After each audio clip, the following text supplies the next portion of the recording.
Brought to you by TechnoSpark 20 series smartphones. Bihar में लोकसभा चुनाव की बिसात बीत चुकी है। उम्मीदवार मैदान में हैं और जिन चरणों में अब तक चुनाव के लिए अधिसूचना जारी नहीं हुई है और वहां पर भी तैयारी हो रही है हर राजनीतिक दल की तरफ से कि मैदान में कौन कौन से सुरमा होंगे। ज्यादातर पार्टियों ने अपने उम्मीदवारों की घोषणा कर दी है, लेकिन आज बिहार की सियासत में चुनाव से जो जुड़ी खबर हम आपको बताने जा रहे हैं, दरअसल वो बोरो प्लेयर्स की कहानी है। अक्सर हमने देखा है चुनाव में, लगभग हर चुनाव में ऐसा होता है कि चुनाव के ठीक पहले कई दूसरे दलों से नेता किसी दल में चले आते हैं और उनको उम्मीदवार बनाया जाता है। लगातार जब 5 साल चुनाव नहीं रहते हैं तो पार्टियां संगठन को मजबूत करने के लिए मेहनत करती हैं, दावे करती हैं बड़े बड़े, लेकिन जब चुनाव का बिगुल बजता है या चुनाव जब सामने आता है तो अपने चेहरों से ज्यादा उन्हें दूसरों चेहरों के ऊपर भरोसा दिखता है। बिहार में भी एक बार फिर ऐसा ही हो रहा है। आज आपको जो कहानी बताने जा रहे हैं सियासत की, उसमें सबसे दिलचस्प किस्सा जो है वो पूर्णिया सीट पे है, जहां पप्पू यादव उन्होंने अपना सब कुछ का मतलब कि अपनी पार्टी का विलय कर दिया कांग्रेस में, इस उम्मीद में, इस आस में कि उनको लोकसभा का टिकट मिल जाएगा पूर्णिया से। लेकिन पप्पू यादव को टिकट मिला नहीं अभी तक, क्योंकि कांग्रेस ने वो सीट आरजेडी से कांग्रेस हासिल नहीं कर पाई। आरजेडी ने वो सीट छोड़ी नहीं और आरजेडी ने आउटसोर्स किया, मतलब बोरो प्लेयर के तौर पे जेडीयू की पूर्व विधायक बीमा भारती को आरजेडी लेकर के आई। रुपौली से बीमा भारती जेडीयू की विधायक थी, उन्होंने इस्तीफा दिया और अब आरजेडी ने उनको सिंबल भी दे दिया है, जैसा सबको मालूम है। और रुपौली की विधायक अब पूर्णिया की सांसद बनने के लिए मैदान में ताल ठोकने को तैयार है। केवल पप्पू यादव और बीमा भारती की ही कहानी नहीं है। जेडीयू के दूसरे एक पूर्व विधायक हैं अभय कुशवाहा। जब चुनाव की घोषणा हुई तो सबसे पहले अभय कुशवाहा ही जल्दबाजी में औरंगाबाद से उम्मीदवार बने आरजेडी के।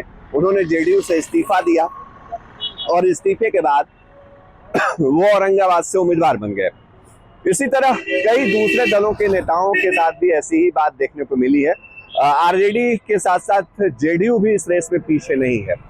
जेडीयू के पाले में देखिए, जो लवली आनंद हैं वो शिवहर से उम्मीदवार बनाई गई हैं और लवली आनंद कभी आरजेडी में हुआ करती थी। उनके बेटे चेतन आनंद आरजेडी के विधायक थे, लेकिन सरकार के शक्ति परीक्षण में जिस तरह चेतन आनंद ने पाला बदला, उसके बाद ही यह चर्चा हो चली थी कि अब लवली आनंद भी पाला बदलने वाली है। लवली आनंद को जेडीयू ने शिवहर से मैदान में उतारा है, जो आरजेडी से आई हैं, तो वो भी एक बोरो प्लेयर के तौर पे। इसी तरह दूसरे अगर नेताओं की बात करें तो सिवान से विजय लक्ष्मी को जेडीयू ने उम्मीदवार बनाया है। विजय लक्ष्मी रमेश कुशवाहा की पत्नी है। वो रमेश कुशवाहा जो राष्ट्रीय लोक मोर्चा यानी उपेंद्र कुशवाहा की पार्टी के प्रदेश अध्यक्ष थे। कुशवाहा ने इस पर नाराजगी भी जताई थी कि सिवान से उनके पार्टी के नेता या उनकी पत्नी को उम्मीदवार बनाया जा रहा है और इसको लेकर उन्होंने तंज भी कसा था। लेकिन जेडीयू भी इस रेस में पीछे नहीं है।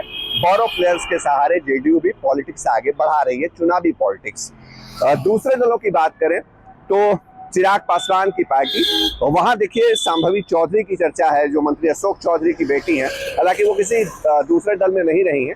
राजनीतिक उनकी लॉन्चिंग जो है वो हुई है चिराग पासवान की पार्टी के साथ और लगातार ये आरोप भी लगे हैं चिराग पासवान पे कि वो अपनी पार्टी के कार्यकर्ताओं और नेताओं को तरजीह देने की बजाय ऐसे चेहरों को मैदान में उतारा है उन्होंने जो उनके साथ जुड़े हुए नहीं थे। उसमें संभवी चौधरी के नाम की चर्चा है, राजेश वर्मा के भी नाम की चर्चा है, जो खगड़िया से उम्मीदवार बनाए गए हैं। क्योंकि राजेश वर्मा के बारे में कहा जाता है कि उन्होंने विधानसभा के चुनाव तो लड़ा था चिराग पासवान की पार्टी से, लेकिन बाद में वो सक्रिय नहीं थे, लेकिन एकाएक उनको फिर से लोकसभा का टिकट दे दिया गया है। बीजेपी और जो वाम दल हैं वो इस रेस में थोड़ा पीछे दिखते हैं बोरो प्लेयर्स के मामले में।